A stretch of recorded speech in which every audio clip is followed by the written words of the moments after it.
Hello everyone, welcome to Disha academy.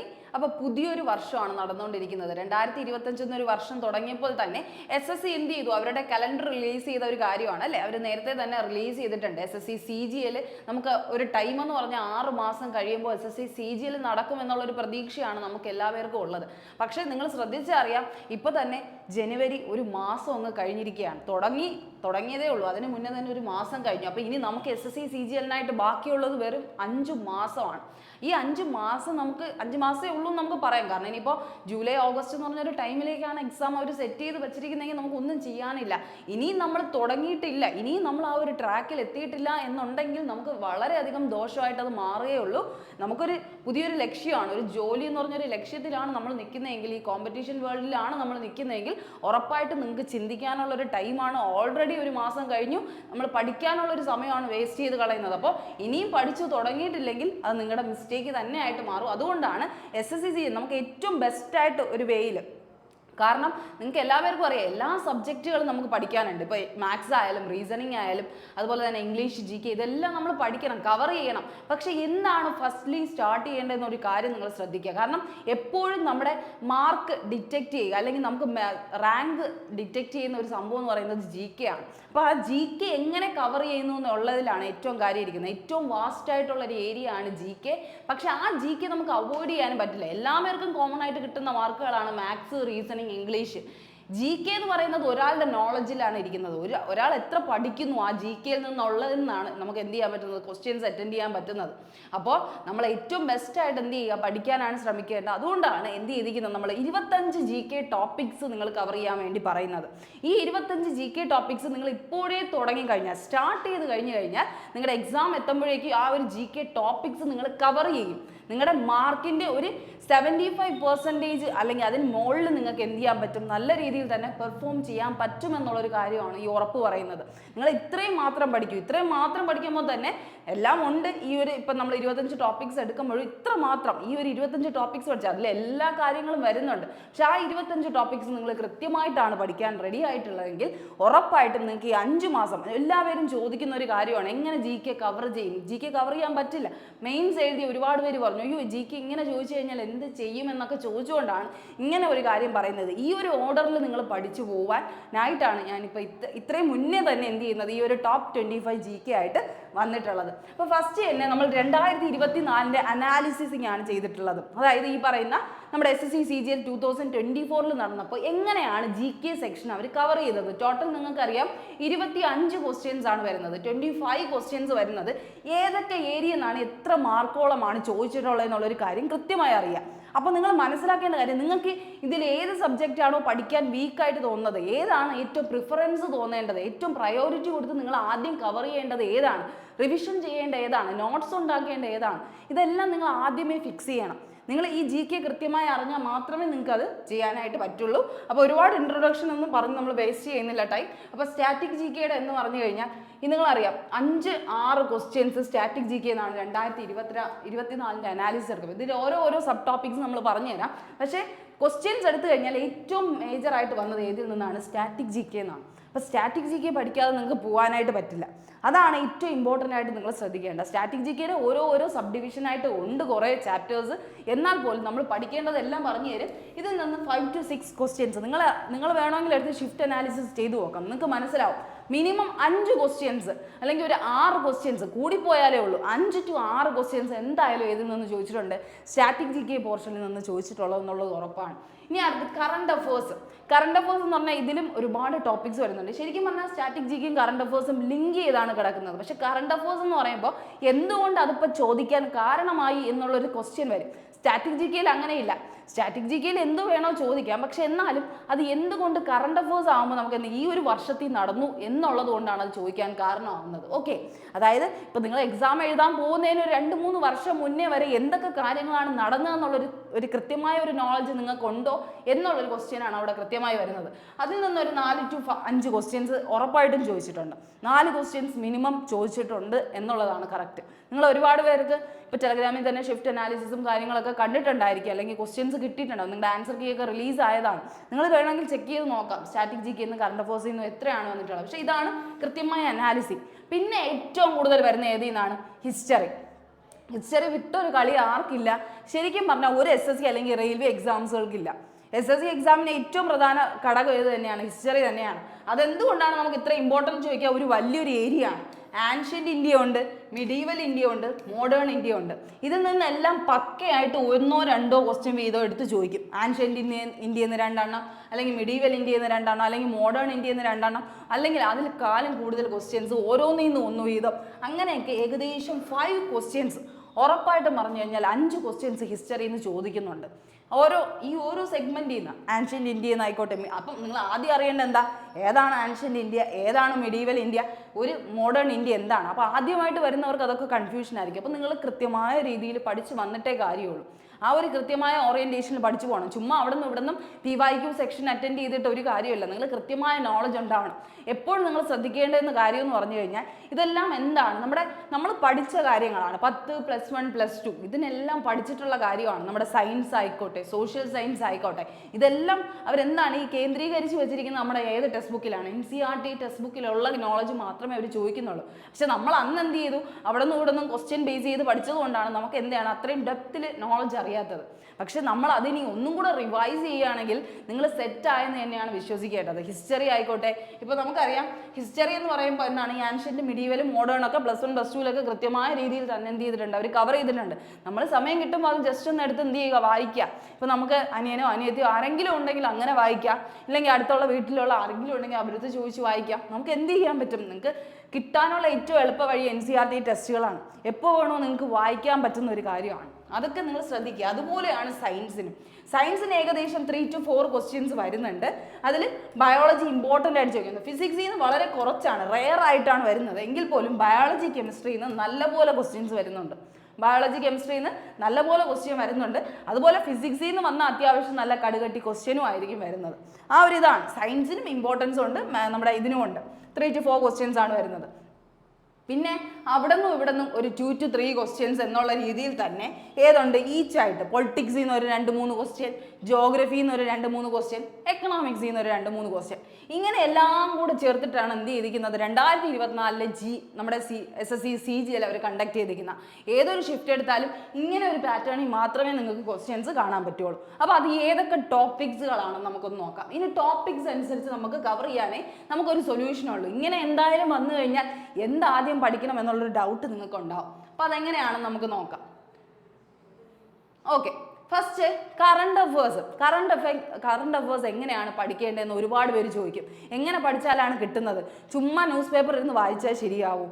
ചുമ്മാ കുറേ 2022 തൊട്ടുള്ള കറണ്ട് അഫേഴ്സ് പഠിച്ചാൽ ശരിയാവും എന്നൊക്കെ ചോദിക്കുന്നവരുണ്ട്.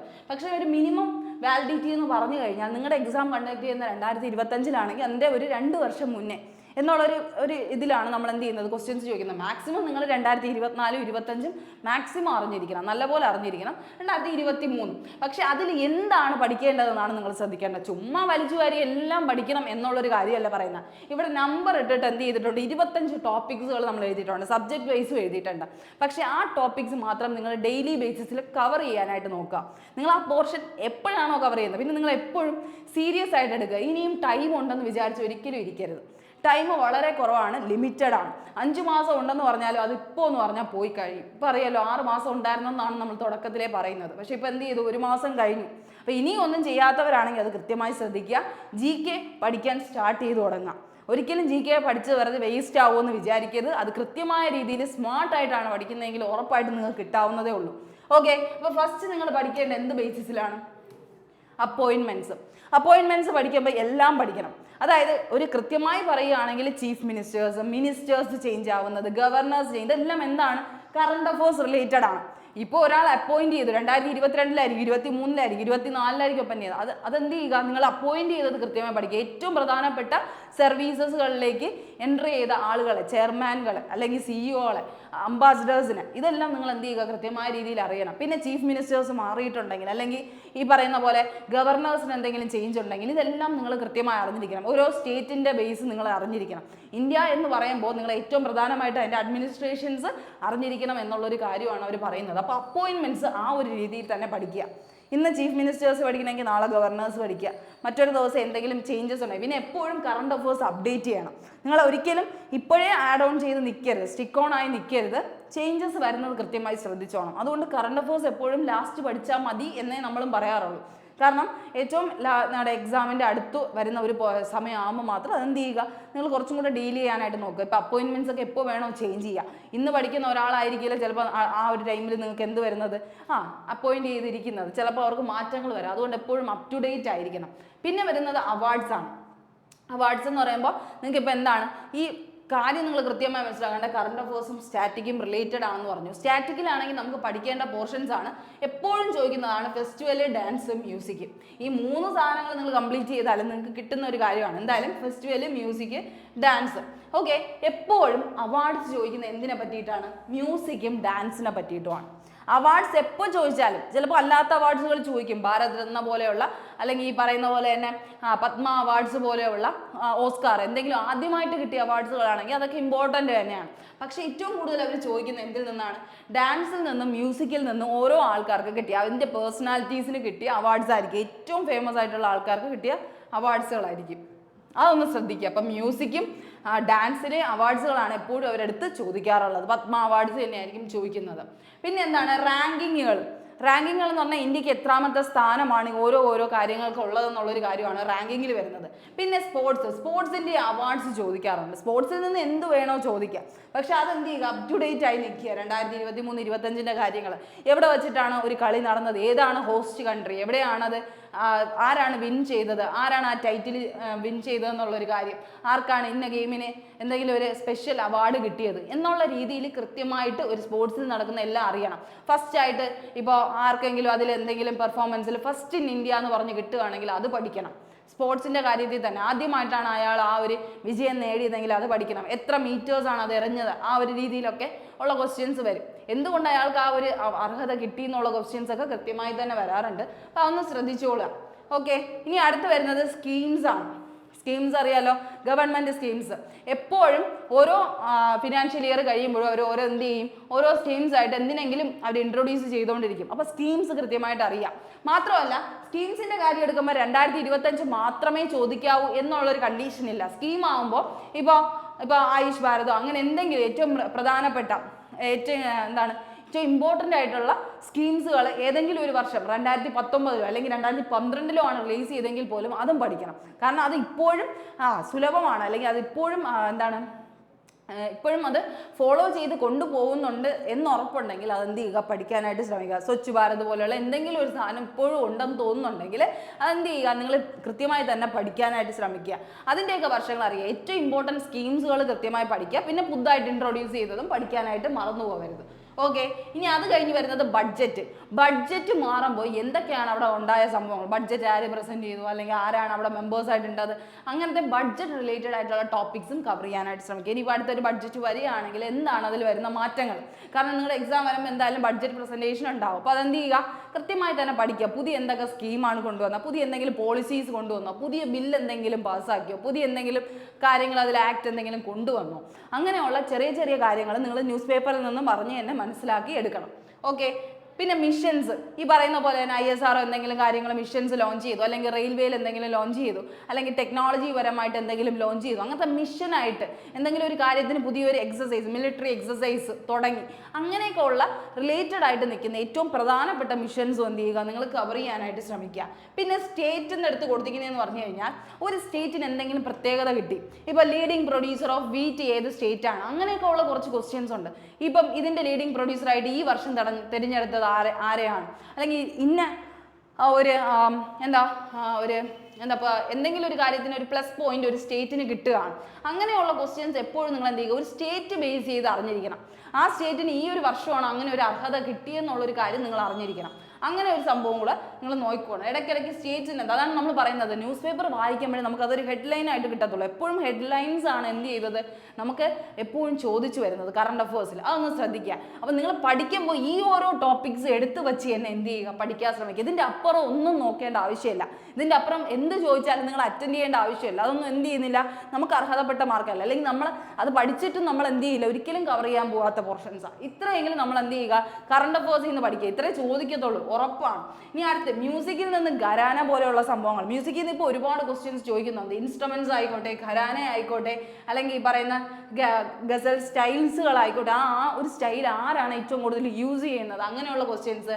പിന്നെ ഏറ്റവും ഫേമസ് ആയിട്ടുള്ള മ്യൂസീഷ്യൻസ്, അവരുടെയൊക്കെ അവാർഡ്സുകൾ, അവരെന്തെങ്കിലും ബുക്സ് എഴുതിയിട്ടുണ്ടെങ്കിൽ അങ്ങനത്തെ ബുക്സ്, അതെല്ലാം നോക്കണം. പിന്നെ ഫെസ്റ്റിവൽസും ഡാൻസും മ്യൂസിക്കും മസ്റ്റാണ് കേട്ടോ. ഇത് ഓരോ സ്റ്റേറ്റ്, ഇതെപ്പോഴും നിങ്ങൾ നോക്കുക, സ്റ്റാറ്റിക് ജിക്ക് നോട്ട് എഴുതി തന്നെ പഠിക്കണം. കാരണം അതിനൊരു സമയം, ഇപ്പോൾ ഓരോ സ്റ്റേറ്റ് എഴുതി വെക്കുകയാണെന്ന് വിചാരിച്ചു, നിങ്ങൾ കർണാടകയുടെ ഒരു സ്റ്റേറ്റ് എഴുതുന്നെങ്കിൽ അവിടുത്തെ ഏറ്റവും പ്രധാനപ്പെട്ട മ്യൂസീഷ്യൻസ് ആരാണ്, അല്ലെങ്കിൽ മ്യൂസിക്കൽ ഇൻസ്ട്രുമെന്റ്സ് എന്താണ്, ഫെസ്റ്റിവൽ എന്താണ്, ഡാൻസ് എന്താണ്, ഇതെല്ലാം ഓരോ സ്റ്റേറ്റ് ബേസ് ചെയ്ത് തന്നെ നിങ്ങൾ എന്ത് ചെയ്യുക, പഠിച്ചു പോകാനായിട്ട് ശ്രദ്ധിക്കുക. അപ്പോൾ നിങ്ങൾക്ക് ഒരു കൺഫ്യൂഷൻ ഉണ്ടാവില്ല. അങ്ങനെ തന്നെ പോയിന്റ്സ് എഴുതി പോകാനായിട്ട് ശ്രമിക്കുക. പിന്നെ ബുക്സ് എന്ന് പറയുന്നത് നമുക്ക് ശരിക്കും പറഞ്ഞാൽ നോക്കണ്ട. നമ്മളിപ്പോൾ ഇവിടെ പോയിന്റ് ആയിട്ട് എഴുതിയിട്ടുണ്ടെങ്കിൽ ഏറ്റവും ലാസ്റ്റ് ഒക്കെ നിങ്ങൾക്ക് ടൈം ഉണ്ടെങ്കിൽ നിങ്ങൾ ബുക്സിന് വേണ്ടി ടൈം കളയാവും. ഏറ്റവും കൃത്യമായിട്ട് ശ്രദ്ധിക്കേണ്ട, ബുക്സ് പഠിക്കുമ്പോഴും എപ്പോഴും ഫേമസ് ആയിട്ടുള്ള ആൾക്കാരുണ്ടല്ലോ, ഈ ബുക്സിൽ തന്നെ എഴുതുന്ന അരുന്ധതി റോയ്, ജുംബാലേരി, അങ്ങനെ ഏറ്റവും പ്രധാനമായിട്ട് നിൽക്കുന്ന കുറച്ച് ആൾക്കാർ കാണും. അവരുടെ ബുക്സ് കൃത്യമായിട്ട് അറിഞ്ഞിരിക്കുക. ആരൊക്കെയാണ് ആ ബുക്സ്, ആ ഒരു ബുക്സിൻ്റെ എന്താണ് അവർ എഴുതിയിട്ടുള്ള കുറേ ബുക്സുകൾ കാണും, അത് കൃത്യമായി പഠിച്ചോളുക. ഓക്കെ, അപ്പോൾ അതൊക്കെ ഒന്ന് ശ്രദ്ധിക്കുക. ഏറ്റവും ഫേമസ് ആയിട്ടുള്ള ബുക്സ് എഴുതുന്ന ആൾക്കാരെ, ഇല്ല ഇപ്പം അതിപ്പം എന്താണ് പുറത്ത് വേൾഡ് ബേസ് ആയാലും ഇന്ത്യൻ ബേസ് ആയാലും ഒന്ന് ശ്രദ്ധിച്ച് വെച്ചിരിക്കുക. ഓക്കെ, പിന്നെ എന്താണ് ബുക്സ്, പിന്നെ ഈ ഒബിച്വറീസ്, ആരെങ്കിലും ഈ ഇടയ്ക്ക് മരിക്കുകയോ അല്ലെങ്കിൽ ആർക്കെങ്കിലും ഒരാൾക്ക് അവാർഡ് കിട്ടിയോ അവരുടെയൊക്കെ ബുക്ക് ഉണ്ടെങ്കിൽ അതും നോക്കാം. പിന്നെ ഫേമസ് ആയിട്ടുള്ള പേഴ്സണാലിറ്റി, കിരൺ ബേദി, അല്ലെങ്കിൽ ഈ പറയുന്ന പോലെ തന്നെ ജവഹർലാൽ നെഹ്റു, വലിയ വലിയ ഇമ്പോർട്ടൻ്റ് ആയിട്ടുള്ള ഫേമസ് ആയിട്ട് നിൽക്കുന്ന പേഴ്സണാലിറ്റീസ്, ഏതെങ്കിലും ചീഫ് മിനിസ്റ്ററോ ഗവർണറോ MPsോ ഇങ്ങനത്തെ ബുക്കുകൾ എഴുതിയിട്ടുണ്ടെങ്കിൽ അതും കൂടെ എന്ത് ചെയ്യുക, ശ്രദ്ധിക്കുക. ഓക്കെ, ഇനി അടുത്ത് സെൻസസ് ഒരു ഹോട്ട് ടോപ്പിക്കാണ് എപ്പോഴും. അത് എന്ത് ചെയ്യുക, കൃത്യമായ രീതിയിൽ തന്നെ പഠിച്ചു പോകുക. അറിയാമല്ലോ നിങ്ങൾക്ക് സെൻസസ് എപ്പോഴും എല്ലാത്തിലും ചോദിക്കുന്നതാണ്, അത് ചോദിച്ച് തന്നെ പോകാം. പിന്നെ ഓർഗനൈസേഷൻ ആൻഡ് ഹെഡ് ക്വാർട്ടേഴ്സ്, ഏതെങ്കിലും ഒരു ഓർഗനൈസേഷൻ, നിങ്ങൾക്കറിയാം വേൾഡ് ഹെൽത്ത് ഓർഗനൈസേഷൻ ഉണ്ട്, അത് കഴിഞ്ഞ് ഈ പറയുന്ന പോലെ തന്നെ ജനീവയിലുള്ള മറ്റ് ഓർഗനൈസേഷൻസ് ഉണ്ട്, world labour organisation, trade organisation എന്നൊക്കെ പറഞ്ഞ് കുറേ ഓർഗനൈസേഷൻസ് ഉണ്ട്. അപ്പോൾ അതിൻ്റെയൊക്കെ ഹെഡ് ക്വാർട്ടേഴ്സ് എവിടെയാണത് കണ്ടക്ട് ചെയ്യുന്നത്, ഓരോ വർഷവും കണ്ടക്ട് ചെയ്യുന്ന സ്ഥലങ്ങൾ കാണും. ഇപ്പോൾ ക്ലൈമറ്റ് കോൺഫറൻസ്, കോപ്പ് പോലെയുള്ള സംഭവങ്ങളൊക്കെ ആ ഓർഗനൈസേഷൻസ് ആണ്. ആ ഓർഗനൈസേഷൻ എവിടെയാണ് എന്തെങ്കിലും പരിപാടി, ഇപ്പോൾ 2023, 24 ടൈം അല്ലെങ്കിൽ 24, 25 ടൈമിൽ എവിടെയെങ്കിലും അത് പ്രോഗ്രാംസ് എന്ത് ചെയ്തിട്ടുണ്ട്, കണ്ടക്ട് ചെയ്തിട്ടുണ്ടെങ്കിൽ അതെല്ലാം എന്ത് ചെയ്യുക, നിങ്ങൾ ഇതിൻ്റെ ഒപ്പം തന്നെ പഠിച്ചു പോവുക. പിന്നെ ഫസ്റ്റ് ഇൻ ഇന്ത്യ, ആദ്യമായിട്ട് ഇന്ത്യയിൽ എന്തെങ്കിലും നടന്നിട്ടുണ്ടെങ്കിൽ അതും എന്ത് ചെയ്യുക, ഇതിൻ്റെ ഒപ്പം തന്നെ പഠിച്ചു പോവുക. ആദ്യമായിട്ട് ഇന്ത്യയിൽ എന്തെങ്കിലും ഒരു കാര്യം ഇന്നോവേറ്റ് ചെയ്തിട്ടുണ്ട് അല്ലെങ്കിൽ ഇൻട്രൊഡ്യൂസ് ചെയ്തിട്ടുണ്ടെങ്കിൽ അതെല്ലാം അറിഞ്ഞിരിക്കാം. ഫസ്റ്റ് ഇൻ ഇന്ത്യ എപ്പോഴും ഒരു കോമൺ ആയിട്ടുള്ള ഒരു ടോപ്പിക്കാണ്. പിന്നെ ഹോസ്റ്റ് പ്ലേസ്, ഏതെങ്കിലും ഇവൻറ്റുകൾ, ഏതെങ്കിലും സ്പോർട്സുകൾ ഹോസ്റ്റ് ചെയ്യുന്ന പ്ലേസ് കൃത്യമായി തന്നെ പഠിച്ചു പോകാനായിട്ട് ശ്രമിക്കുക. ഹോസ്റ്റ് കൺട്രീസ്, ഇന്ത്യ എന്തെങ്കിലും ഹോസ്റ്റ് ചെയ്യണമെങ്കിൽ അതിൻ്റെ ഫുൾ ഡീറ്റെയിൽസ് നിങ്ങൾ അറിഞ്ഞു വെക്കുക. ഓക്കെ, ഇതാണ് ശരിക്കും പറഞ്ഞാൽ സ്റ്റാറ്റിക് GKയിലും ചോദിക്കുന്നതും കറണ്ട് അഫേഴ്സിൽ നിന്ന് മിക്സ് ചെയ്ത് ചോദിക്കുന്ന 16 ടോപ്പിക്സുകൾ. ആ 16 ടോപ്പിക്സുകൾ നിങ്ങൾ പറ്റുന്ന പോലെ തന്നെ ഓരോ ദിവസം കവർ ചെയ്ത് പോകാൻ ശ്രമിക്കുക. ഒരിക്കലും മിക്സ് മാച്ച് ആയിട്ട് ചെയ്യരുത്. ഓരോന്നായിട്ട് എല്ലാം കൂടെ ഒരുമിച്ച് പഠിക്കാതെ ഒറ്റയ്ക്ക് ഓരോ ടൈമായിട്ട് പഠിക്കാനായിട്ട് ശ്രദ്ധിക്കുക. ഇനി അടുത്ത് വരുന്ന 17, 18, 19 എന്ന് പറയുന്നത്, ഇത് രണ്ടും കഴിഞ്ഞിട്ട് ഇനി എന്താണ് ഏറ്റവും ഇമ്പോർട്ടൻ്റ് എന്ന് പറയുന്നത് നമ്മുടെ ഹിസ്റ്ററി പോർഷനാണ്. Ancient India, medieval India, modern India. അത് ഓരോ സെഗ്മെൻ്റ് ആയിട്ട് തന്നെ പഠിക്കാൻ ശ്രമിക്കുക. PYQ വെച്ച് പഠിക്കാതിരിക്കുക. ആദ്യം ആൻഷ്യൻ്റ് ഇന്ത്യ കവർ ചെയ്യുക, വായിച്ച് ഒരു കഥ പോലെ വായിച്ച് വിടുക. അത് കഴിഞ്ഞ് എന്ത് ചെയ്യുക, മോഡേൺ ഇന്ത്യ വായിക്കുക. അത് കഴിഞ്ഞ് മിഡീവൽ ഇന്ത്യ വായിക്കുക. അത് കഴിഞ്ഞ് മോഡേൺ ഇന്ത്യ. എല്ലാം ചെയ്ത് കഴിഞ്ഞിട്ട് നിങ്ങൾ എന്ത് ചെയ്യുക, ഒരു പോർഷൻ കംപ്ലീറ്റ് ആയി, ഈ നമ്പർ ഇട്ടിരിക്കുന്ന ഒരു പോർഷൻ കംപ്ലീറ്റ് ആയി. അപ്പുറത്ത് ഇപ്പം മുന്നേ പറഞ്ഞതിലാണെങ്കിലും ഇപ്പം നിങ്ങൾ ഈ ഒരു ഫെസ്റ്റിവൽ പഠിച്ച് അല്ലെങ്കിൽ ഒരു സെൻസസ് പഠിച്ച് കംപ്ലീറ്റ് ആയെന്ന് തോന്നുന്ന ഒരു സമയത്ത് മാത്രം ഒരു 3-4 ദിവസം എടുക്കുമായിരിക്കും. ഡാൻസ് പഠിക്കുമ്പോൾ ചിലപ്പോൾ തീർന്നെന്ന് വരത്തില്ല, പക്ഷെ മാക്സിമം ഒരു 100 ക്വസ്റ്റ്യൻസോളം നമ്മൾ ചെയ്തു എന്ന് ഉറപ്പുണ്ടെങ്കിൽ അതിനുശേഷം എന്ത് ചെയ്യുക, നിങ്ങൾ PYQ അറ്റൻഡ് ചെയ്യുക. PYQ സെക്ഷൻസ് അറ്റൻഡ് ചെയ്യുക. ഒരു മിനിമം ഒരു 3 days ഒരു ടോപ്പിക്കിന് നിങ്ങൾ കൊടുക്കുക, അല്ലെങ്കിൽ ഒരു മിനിമം 2 days നന്നായിട്ട് നിങ്ങൾ യൂസ് ചെയ്യുന്നുണ്ടെങ്കിൽ, അല്ലെങ്കിൽ 2-3 മണിക്കൂർ പഠിക്കുന്നുണ്ടെങ്കിൽ ഓക്കെ, 2 ദിവസമൊക്കെ കൊടുക്കുക. അത് കഴിഞ്ഞ് ഒരു PYQ അറ്റൻഡ് ചെയ്യുക. അപ്പോൾ നിങ്ങൾ കുറച്ചും കൂടെ ഇമ്പ്രൂവ് ആയിട്ട് ഫീൽ ചെയ്യും. എപ്പോഴും അതിൽ തന്നെ ഒരു ചാപ്റ്ററിൽ തന്നെ സ്റ്റിക്ക് ഓൺ ആവരുത് ഒരിക്കലും. ഓക്കെ, അത് നിങ്ങൾക്ക് വേസ്റ്റ് ഓഫ് എനർജിയാണ്. ചിലപ്പോൾ അതിൽ പഠിച്ചിട്ട് നിങ്ങൾക്ക് ഇൻട്രസ്റ്റ് ഇല്ലാത്തതുകൊണ്ട് അത് മൂവ് ആവാത്തത്. അതുകൊണ്ട് ഉള്ള ചാപ്റ്റേഴ്സ് പഠിക്കുക, അതവിടെ നിർത്തുക. പിന്നെ എന്ത് ചെയ്യുക, അടുത്തടുത്ത ടോപ്പിക്സുകൾ പഠിക്കുക. അത് ഓരോന്നായിട്ട് കവറപ്പ് ചെയ്യാൻ നോക്കുക. മാക്സിമം പറ്റുന്നത്ര കവർ ചെയ്യുക. ഇല്ലാന്നുണ്ടെങ്കിൽ അതിൽ തന്നെ ഒരു 5 ദിവസം, 6 ദിവസം, 7 ദിവസം ഒന്നിൽ തന്നെ ഇരിക്കണമെന്ന് ആരും പറയത്തില്ല. അങ്ങനെ ചെയ്യരുത്. ഓക്കെ, അത് കഴിഞ്ഞ് എന്ത് ചെയ്യുക, ആൻഷ്യന്റ്, മിഡീവൽ, മോഡേൺ. ഇതെങ്ങനെ വേണം നിങ്ങൾക്ക് ഇഷ്ടമുള്ള രീതിയിൽ പഠിക്കാം. പക്ഷെ ഇത്ര ടോപ്പിക്സേ വരത്തുള്ളൂ, അതേ നമ്മൾ പറയുന്നുള്ളൂ. പിന്നെ എന്താണ് ജോഗ്രഫി. ഇതെന്ത് ചെയ്യുന്നു, ഹിസ്റ്ററി വരുന്ന പോർഷനാണ്, അതിൽ നിന്നാണ് ഏറ്റവും കൂടുതൽ ക്വസ്റ്റ്യൻസ് വരുന്നത്. അത് കവർ ചെയ്യുമ്പോൾ മോഡേൺ ഒക്കെ പറയുമ്പോൾ മഹാത്മാഗാന്ധിയുടെ കുറേ കാര്യങ്ങൾ ചോദിക്കാറുണ്ട്, ജവഹർലാൽ നെഹ്റുവിൻ്റെ കാര്യങ്ങൾ ചോദിക്കാറുണ്ട്, അവരുടെ ഇന്ത്യൻ നാഷണൽ കോൺഗ്രസിൻ്റെ കാര്യം ചോദിക്കാറുണ്ട്, ഓരോ മൂവ്മെൻറ്റ്സിൻ്റെ കാര്യം ചോദിക്കാറുണ്ട്. അതെല്ലാം നിങ്ങൾ കൃത്യമായി പഠിക്കണം. ഓർഗനൈസേഷൻസ് ഒക്കെ ഇവർ ഫൗണ്ട് ചെയ്ത കുറേ ഓർഗനൈസേഷൻ ഉണ്ട്, ഫ്രീഡം ഫൈറ്റേഴ്സ് ഒക്കെ ചെയ്തു വെച്ചിട്ടുള്ള കുറേ ഓർഗനൈസേഷൻസ്, അതെല്ലാം കൃത്യമായിട്ട് പഠിക്കുക. ഇയേഴ്സ് പഠിക്കുക, ഇയർ ഒന്നും പഠിക്കാൻ വിട്ടുപോകരുത്. അത് ഓരോ ബുക്ക് ഉണ്ടാക്കി അതിന് ഇയർ അനുസരിച്ച് തന്നെ പഠിച്ചു പോവുക കേട്ടോ. അതൊക്കെ അങ്ങനെ ചെയ്യുക. അത് കഴിഞ്ഞ് ജോഗ്രഫിയാണ് മെയിനായിട്ട് 20ാമത്തെ ടോപ്പിക്കായിട്ട് പറയുന്നത്. ജോഗ്രഫി പഠിക്കുമ്പോൾ എല്ലാം വലിച്ചുവാരി പഠിക്കാതെ ക്ലൈമറ്റിൻ്റെ കുറച്ച് പോർഷൻസ് കവർ ചെയ്യുക, സോയിലിൻ്റെ കവർ ചെയ്യുക, സ്പീഷീസ്. അതായത് സ്പീഷീസ് എന്ന് പറയുമ്പോൾ ശരിക്കും പറഞ്ഞാൽ നിങ്ങൾ പഠിക്കുമ്പോൾ എപ്പോഴും 2025 റിലവൻ്റ് ആയിട്ട് ഏതെങ്കിലും ഒരു സ്പീഷീസ് കണ്ടുപിടിച്ചു, പുതിയൊരു ബയോഡൈവേഴ്സിറ്റി അനുസരിച്ച് ഏതെങ്കിലും സയൻസ് ആൻഡ് ടെക്നോളജിക്കാർ ഇത് കണ്ടുപിടിച്ചു, ഇങ്ങനെ ഒരു സംഭവം ഉണ്ടെന്ന് പറഞ്ഞ് കണ്ടുപിടിച്ചു, അങ്ങനത്തെ പുതിയ സ്പീഷീസ് കണ്ടുപിടിച്ചിട്ടുണ്ടെങ്കിൽ അത് മസ്റ്റായിട്ട് നിങ്ങൾ പഠിക്കണം കേട്ടോ. സ്പീഷീസ് അത് എന്താണ് റിലവൻ്റ് ബേസിൽ തന്നെ നിങ്ങൾ പഠിക്കാനായിട്ട് ശ്രമിക്കുക. പിന്നെ എന്താണ് എർത്തിൻ്റെ നോർമലായിട്ടുള്ള കുറച്ച് കാര്യങ്ങളുണ്ടല്ലോ, എർത്തിൻ്റെ ലാറ്റിറ്റ്യൂഡ്, ലോഞ്ചിറ്റ്യൂഡ്, അതിൻ്റെ ഫിസിയോഗ്രാഫി എങ്ങനെയാണ്, എർത്തിൻ്റെ ഓരോ കാര്യങ്ങൾ എങ്ങനെയാണ്, ലെയേഴ്സ് എങ്ങനെയാണ്, അറ്റ്മോസ്ഫിയർ എങ്ങനെയാണ്, അങ്ങനെയൊക്കെ ഉള്ള കാര്യങ്ങൾ. അല്ലാതെ അഡീഷണൽ നിങ്ങൾ പഠിക്കേണ്ട ശരിക്കും പറഞ്ഞാൽ റിവേഴ്സ്, മൗണ്ടെയിൻസ്, ഫോറസ്റ്റ്, സോയിൽ, ഇത്രയും കാര്യങ്ങളാണ് അഡീഷണൽ പഠിക്കേണ്ടത്. ബാക്കിയെല്ലാം എർത്തുമായിട്ട് റിലേറ്റ് ചെയ്തിരിക്കുന്ന കുറച്ച് കാര്യങ്ങളും അറ്റ്മോസ്ഫിയറുമാണ് നിങ്ങൾ പഠിക്കേണ്ടത്. പിന്നെ ബയോസ്ഫിയർ റിസർവ് നിങ്ങൾ പഠിച്ച കാര്യങ്ങളായിരിക്കും, അതും ജസ്റ്റ് ഒന്ന് നോക്കി പോവുക. ഓക്കെ, അതൊന്ന് നോക്കിക്കോളാം. അതാണ് ജോഗ്രഫിയിൽ വരുന്നത്. അപ്പോൾ ജോഗ്രഫി പഠിക്കുമ്പോൾ മൊത്തത്തിൽ അങ്ങ് മിക്സ് മാച്ച് എന്ത് ചെയ്യുക, പഠിക്കുക. എപ്പോഴും NCERT ഫോളോ ചെയ്യാനായിട്ട് ശ്രമിക്കുക കേട്ടോ. പിന്നെ അതുപോലെ പൊളിറ്റിക്സ് നമ്മൾ നോക്കുകയാണെങ്കിൽ എന്താണ്, പൊളിറ്റിക്സിൽ ഏറ്റവും പ്രധാനമായിട്ട് വരുന്നത് എന്താണ്, ആർട്ടിക്കിൾസ് ആണ്. പിന്നെ എന്താണ്, അമെൻമെൻ്റ് ആണ്. പിന്നെ കോൺസ്റ്റിറ്റ്യൂഷൻ്റെ കാര്യങ്ങൾ കൃത്യമായി അറിയുക. പിന്നെ എന്താണ്, നമ്മൾ ഈ പറയുന്ന പോലെ തന്നെ directive principle of state policy, duties, rights, fundamental duty, right, പിന്നെ പ്രസിഡന്റിൻ്റെ കുറേ കാര്യങ്ങൾ, പ്രസിഡന്റ് ഓത്ത്, അവരുടെ എന്താണ് എന്നൊക്കെ ഉള്ളൊരു കാര്യങ്ങളുണ്ട്. അപ്പോൾ അങ്ങനത്തെ കുറച്ച് കാര്യങ്ങൾ മാത്രമേ അവിടെ നോക്കാവുള്ളൂ. കാരണം അവിടെ നിന്ന് ഒരു 2 to 3 ക്വസ്റ്റ്യൻസേ വരാൻ പോകുന്നുള്ളൂ. അതുകൊണ്ട് ഒരുപാട് എഫേർട്ട് ഇടണ്ട. അതുകൊണ്ടാണ് പറയുന്നത് പൊളിറ്റിക്സിൽ നിന്ന് ഏറ്റവും ഇമ്പോർട്ടൻ്റ് ആയിട്ടുള്ളത് മാത്രം പഠിക്കുക. ആർട്ടിക്കിൾസിൽ തന്നെ ഏറ്റവും പ്രധാനപ്പെട്ട പ്രസിഡന്റിൻ്റെ ആർട്ടിക്കിൾ പഠിക്കുക, ഗവർണറിൻ്റെ പഠിക്കുക, ഓഡിറ്റർ ജനറൽ ഓഫ് ഇന്ത്യ അല്ലെങ്കിൽ controller and auditor general of ഇന്ത്യയുടെ പഠിക്കുക. അങ്ങനത്തെയൊക്കെ ഏറ്റവും പ്രധാന പോസ്റ്റിൽ നിൽക്കുന്ന ചീഫ് ജസ്റ്റിസ് എന്നൊക്കെ പറയുന്ന അങ്ങനെ നിൽക്കുന്നവരുടെ മാത്രം എടുത്ത് പഠിക്കുക. അതൊക്കെ എന്ത് ചെയ്താൽ മതി, PYQ സീരീസ് അറ്റൻഡ് ചെയ്യുമ്പോൾ തന്നെ നിങ്ങൾക്ക് മനസ്സിലാവും. ഓക്കെ, ഇനി എക്കണോമിക്സ് എന്ന് പറയുന്ന സബ്ജക്റ്റിലാണെങ്കിലോ പോപ്പുലേഷൻ ബേസ് ചെയ്തിട്ടുള്ള എക്കണോമിക്സ് ശരിക്കും പറഞ്ഞാൽ കുറേ പേർക്ക് വീക്കായിട്ടുള്ള ഒരു സബ്ജക്റ്റാണ്. പക്ഷേ ഇതിൽ നിന്ന് ഒരു 3 ക്വസ്റ്റ്യൻസ് എങ്കിലും മിനിമം ചോദിക്കാറുണ്ട്. അതുകൊണ്ട് 3 അല്ലെങ്കിൽ 2 to 3 ക്വസ്റ്റ്യൻസ് ചോദിക്കാറുണ്ട്. അതുകൊണ്ട് നിങ്ങളത് ലാസ്റ്റിലേക്ക് മാറ്റി വയ്ക്കുക. കാരണം ഇത് നിങ്ങൾക്ക് ഒരു അടിത്തറ ഇല്ലാത്തൊരു സബ്ജക്റ്റ്, ഒരു ഫൗണ്ടേഷൻ ഇല്ലാത്തൊരു സബ്ജക്റ്റ് ആണെങ്കിൽ അതെന്ത് ചെയ്യുക, മാക്സിമം പഠിക്കാതിരിക്കില്ല. അല്ലെങ്കിൽ എന്ത് ചെയ്യുക, നാഷണൽ ഇൻകം പോലെയുള്ള ഏറ്റവും ഇമ്പോർട്ടൻറ്റ് ടോപ്പിക്സുകൾ, ഇതെന്താണ് ഫിനാൻഷ്യൽ ഇയർ പ്ലാൻസ്. ഓരോ ഒരു ഇയർ പ്ലാൻ വരുമ്പോൾ എന്തൊക്കെയാണ് മാറ്റങ്ങൾ വരുന്നത്, ബഡ്ജറ്റിൽ വരുന്ന മാറ്റം, 5 ഇയർ പ്ലാൻസിൽ വരുന്ന മാറ്റം, അപ്പോൾ അത് കൃത്യമായി തന്നെ പഠിക്കുക. 5 ഇയർ പ്ലാൻ പഠിക്കാൻ പറ്റുമെങ്കിൽ പഠിക്കുക. പോപ്പുലേഷൻ്റെ ഈ ഡിക്രീസ്, അതൊക്കെ നമുക്ക് കുഞ്ഞു ക്വസ്റ്റ്യൻസ് ആയിട്ടാണ് വരുന്നെങ്കിൽ പോലും ബാങ്ക് റിലേറ്റഡ് ആയിട്ടുള്ള കാര്യം, മണി എന്നൊക്കെ പറയുമ്പോൾ ശരിക്കും ഇൻഫ്ലേഷൻ, ഡീഫ്ലേഷൻ പോലെയുള്ള ബാങ്ക് റിലേറ്റഡ് ആയിട്ടുള്ള റേറ്റിൻ്റെ കാര്യങ്ങൾ, ഇങ്ങനത്തെയൊക്കെ കുഞ്ഞു ടേംസ്. അല്ലെങ്കിൽ നിങ്ങൾ എന്ത് ചെയ്യുക, എക്കണോമിക്സിൻ്റെ ഒരു മിക്സഡ് ഒരു PYQ അറ്റൻഡ് ചെയ്യുമ്പോൾ തന്നെ നിങ്ങൾക്ക് കുറേയൊക്കെ പോർഷൻസ് കവർ ചെയ്യുക. അതിന് വേണ്ടിയായിട്ട് ഒരു സെപ്പറേറ്റ് ടൈം മാറ്റി വെക്കാണ്ടിരിക്കുക. കാരണം അത് ജസ്റ്റ് ഒന്ന് നിങ്ങൾക്ക് ബോറടിക്കുമ്പോൾ ഇടയ്ക്കിടയ്ക്ക് എന്ത് ചെയ്യുക, അതിൻ്റെ ക്വസ്റ്റ്യൻസ് എന്ത് ചെയ്യുക, PYQ ആയിട്ട് അറ്റൻഡ് ചെയ്യാനായിട്ട് ശ്രമിക്കുക കേട്ടോ. അങ്ങനെ നോക്കിയാൽ മതി, അല്ലാതെ ഒരുപാട് ടൈം അതിന് ഇൻവെസ്റ്റ് ചെയ്യേണ്ട. പിന്നെ നിങ്ങൾ ഏറ്റവും മെയിനായിട്ട് നോക്കേണ്ടത് 23, 24, 25 എന്ന് പറയുന്നത് ഏതാണ്, സയൻസാണ്. സയൻസിൻ്റെ സംഭവങ്ങളാണ്. സയൻസിൻ്റെ തന്നെ ബയോളജി പഠിക്കുമ്പോൾ എപ്പോഴും നിങ്ങൾ ശ്രദ്ധിക്കുക, animal kingdom, plant kingdom, ecology, environment related ആയിട്ടുള്ള ക്വസ്റ്റ്യൻസ് ഇതേ ചോദിക്കുള്ളൂ. Plant kingdom, animal kingdom, economy related ആയിട്ടുള്ള എന്താണ് നമ്മുടെ എക്കോളജി. അനിമൽ കിങ്ഡം എന്ന് പറയുമ്പോൾ നിങ്ങൾക്ക് അറിയാലോ, എല്ലാം വരും, നമ്മുടെ ഫിസിയോളജി പോലെയുള്ള കാര്യങ്ങളെല്ലാം വരും, ഹ്യൂമൻസിൻ്റെ. അങ്ങനത്തെയൊക്കെ ക്വസ്റ്റ്യൻസ് ചിലപ്പോൾ നോക്കേണ്ടി വരും. എന്നാലും ബയോളജിയിൽ നിന്ന് ക്വസ്റ്റ്യൻസ് ഉണ്ടാവാറുണ്ട്, നല്ല രീതിക്ക് ക്വസ്റ്റ്യൻ ഉണ്ടാവാറുണ്ട്. അത് നമ്മൾ ബയോളജി നല്ല തറവായിട്ട് തന്നെ പഠിക്കണം. NCERT ടെസ്റ്റ് അല്ലെങ്കിൽ 10ാം ക്ലാസ്സിലെ ബുക്കൊക്കെ വായിച്ച് വെച്ച് പഠിക്കുക തന്നെ ചെയ്യുക. കെമിസ്ട്രി ആണെങ്കിൽ വരുന്ന ആകെ പോർഷൻസ് എന്ന് പറഞ്ഞാൽ ഒന്ന് റിയാക്ഷൻ്റെ chapters, redox reaction, combination reaction, combustion reaction, അങ്ങനെയുള്ള റിയാക്ഷൻ്റെ അത് വരും. പിന്നെ IUPAC നെയിം, അതിൻ്റെ സയൻറ്റിഫിക് നെയിം, IUPAC നെയിം, ഇപ്പോൾ MgOH എന്ന് പറഞ്ഞാൽ എന്താണ്, മെഗ്നീഷ്യം ഹൈഡ്രോക്സൈഡ് എന്നാണ്. അങ്ങനെയൊക്കെ ഉള്ള കെമിക്കൽ നെയിംസ് ചോദിച്ചുകൊണ്ട് വരും. പിന്നെ പീരിയോഡിക് ടേബിളിൽ എന്താണ് മെറ്റലോയിഡ്സ്, എന്താണ് മെറ്റൽസ്, നോൺ മെറ്റൽസ്, അങ്ങനെ പീരിയോഡിക് ടേബിളിൽ ഇത്ര എലമെൻ്റ് ഏതാണ്, ഇതിൽ വരുന്നത് എന്താണ്, ട്രാൻസിഷൻ എലിമെന്റ്സ് എന്താണ്, അങ്ങനെയൊക്കെയുള്ള ക്വസ്റ്റ്യൻസ് വരും. പിന്നെ എന്താണ് ആസിഡ് ബേസ് സാൾട്ട്, ഇത്രയും പഠിച്ചാൽ മതി. കെമിസ്ട്രിയിൽ പഠിക്കാൻ പറയുമ്പോൾ ഇത്രയും മാത്രം കവർ ചെയ്യുക, അപ്പോൾ തന്നെ എന്ത് ചെയ്യും, ഏകദേശം കവർ ചെയ്യും.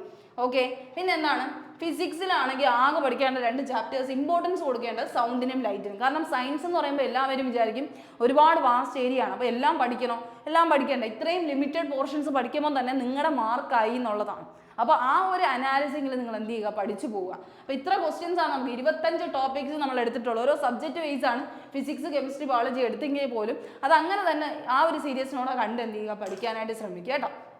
ഒരുപാട് കവർ ചെയ്യാതെ ഏറ്റവും ആവശ്യമുള്ള ഹിസ്റ്ററിയിൽ നമുക്ക് അങ്ങനെ പറയാൻ പറ്റില്ല. Ancient history, medieval history, modern history നന്നായിട്ട് പഠിക്കണം. പക്ഷേ ബാക്കി എല്ലാത്തിനും നമുക്ക് ഏകദേശം ടോപ്പിക്സ് കവർ പറയാൻ പറ്റും. പക്ഷേ ആൻഷ്യൻ്റ്, മിഡീവൽ, മോഡേണിൽ അങ്ങനെ പറയാൻ പറ്റില്ല. കാരണം ഹിസ്റ്ററി ഏറ്റവും ഇമ്പോർട്ടൻ്റ് ആണ്. ഹിസ്റ്ററി അറിഞ്ഞിരിക്കണം എന്നുള്ളൊരു കാര്യമുണ്ട്. അപ്പോൾ അത് നിങ്ങൾ കഥ പോലെ വായിച്ചു പോവുക. ഒരു ബോറിംഗ് ആയിട്ടൊരു സബ്ജക്റ്റ് അല്ലല്ലോ. അപ്പോൾ നിങ്ങൾക്ക് കൃത്യമായ രീതിയിൽ തന്നെ പഠിച്ചു പോകാൻ എന്നുള്ളതേ ഉള്ളൂ. ജോഗ്രഫിയിലാകുമ്പോൾ ഓരോ ടോപ്പിക് വൈസ് നമ്മൾ പറഞ്ഞിട്ടുണ്ട്. പൊളിറ്റിക്സിലായാലും എക്കണോമിക്സിലായാലും ബയോളജി ആയാലും കെമിസ്ട്രി ആയാലും ഫിസിക്സ് ആയാലും അത് ആ ഒരു രീതിയിൽ തന്നെ കണ്ട് പഠിക്കാൻ ശ്രമിക്കുക. ഇത്ര ടോപ്പിക്സ് ആണ് വരുന്നത്. പക്ഷെ അതിന് നിങ്ങൾ പ്രോപ്പറായിട്ട് ഒരു ടൈം മാനേജ്മെന്റ് യൂസ് ചെയ്ത് കൃത്യമായ സ്ട്രാറ്റജി ഉപയോഗിച്ച് പഠിക്കുന്നുണ്ടെങ്കിൽ ഉറപ്പായിട്ട് 25 ടോപ്പിക്സിൽ നിന്ന് നിങ്ങൾക്ക് ഉറപ്പായിട്ട് 90% എബോവ് മാർക്ക് മേടിക്കാൻ പറ്റുമെന്നുള്ളൊരു കാര്യമാണ്. ആ രീതിയിൽ പഠിക്കണം നിങ്ങൾ. നല്ല ടൈം കൊടുത്ത് മാക്സിമം നിങ്ങളുടെ എഫേർട്ട് ഇട്ട് പഠിക്കാനായിട്ട് ശ്രമിക്കുക. GK മാത്രമേ നിങ്ങൾക്ക് എന്ത് ചെയ്യാൻ പറ്റുള്ളൂ, ഒരു അഡീഷണൽ പോയിന്റ് എപ്പോഴും എന്ത് ചെയ്യത്തുള്ളൂ, നേടാനായിട്ട് പറ്റുള്ളൂ. അപ്പോൾ അത് ശ്രദ്ധിക്കുക. അപ്പോൾ അത്ര കാര്യമാണ് നമ്മളിന്ന് പറയാനായിട്ട് ഉദ്ദേശിച്ചത്. അപ്പോൾ പ്രോപ്പർ ഗൈഡൻസോടെ കൃത്യമായ രീതിയിൽ പഠിക്കണം എന്നാണ് നിങ്ങൾ ആഗ്രഹിക്കുന്നതെങ്കിൽ SSCയുടെ CGL course live and recorded ആയിട്ട് ഓൺലൈൻ ആപ്പിൽ നമ്മൾ ദിശ അക്കാഡമി പ്രൊവൈഡ് ചെയ്യുന്നുണ്ട്. അങ്ങനെയാണെങ്കിൽ നിങ്ങൾക്ക് എന്ത് ചെയ്യാം, കൂടുതൽ ഡീറ്റെയിൽസ് അറിയാനായിട്ട് SSC CGL കോഴ്സിൻ്റെ കാര്യങ്ങളൊക്കെ അറിയാനായിട്ട് നമ്മുടെ നമ്പറിൽ കോൺടാക്ട് ചെയ്യാവുന്നതാണ്. അപ്പോൾ നിങ്ങൾ ശ്രദ്ധിക്കുക, കോൺടാക്ട് ചെയ്യുമ്പോൾ നമ്മുടെ ഓഫീസ് ടൈം എന്ന് പറഞ്ഞാൽ 5 മണി വരെയാണ്. അതൊന്ന് ശ്രദ്ധിക്കുക കേട്ടോ. 5 മണി വരെ നിങ്ങൾ എന്ത് ചെയ്യുക, കോൺടാക്ട് ചെയ്യുക എന്തെങ്കിലും കാര്യങ്ങൾ ഡീറ്റെയിൽസ് ഉണ്ടെങ്കിൽ. ഓക്കെ, അപ്പോൾ അത്ര കാര്യമാണ് പറയാനുള്ളത്. SSC CGL കോഴ്സ് അവൈലബിൾ ആണ്. നന്നായിട്ട് പഠിക്കണം. ഫുൾ ഗൈഡൻസോടെ GK ഒക്കെ കവർ ചെയ്ത് തന്നെ പഠിക്കണം എന്ന് ആഗ്രഹിക്കുന്നവരാണെങ്കിൽ ഉറപ്പായിട്ടും ഒരു കോഴ്സസ് ജോയിൻ ചെയ്ത് പഠിക്കുക. ഓഫ്ലൈൻ കോഴ്സോ ഓൺലൈൻ കോഴ്സോ ഏതാണോ നിങ്ങൾക്ക് ഏറ്റവും പ്രിഫറബിൾ ആയിട്ട് തോന്നുന്നത്, ഏതൊരു അക്കാഡമി ആയാലും എങ്ങനെ ആയാലും ദിശ അക്കാഡമിയും പ്രൊവൈഡ് ചെയ്യുന്നുണ്ട് പ്രോപ്പർ ഗൈഡൻസോടെ. അപ്പോൾ നിങ്ങൾക്ക് ഏതാണോ നിങ്ങളുടെ ഏറ്റവും ബെസ്റ്റ് ചോയ്സ് ഏതാണെന്ന് കൃത്യമായി മനസ്സിലാക്കി നന്നായിട്ട് എന്ത് ചെയ്യുക, അതിന് വേണ്ടിയിട്ടുള്ള എഫേർട്ട് ഇട്ട് തുടങ്ങുക. ഇനിയും ലേറ്റ് ആക്കരുത് എന്നുള്ളൊരു ഇത് മാത്രമേ നമുക്കുള്ളൂ. അപ്പോൾ ഓൾ ദി ബെസ്റ്റ്, നന്നായിട്ട് പഠിക്കുക. അപ്പോൾ എല്ലാ പേർക്കും നല്ലൊരു ദിവസം ആശംസിക്കുന്നു. Thank you.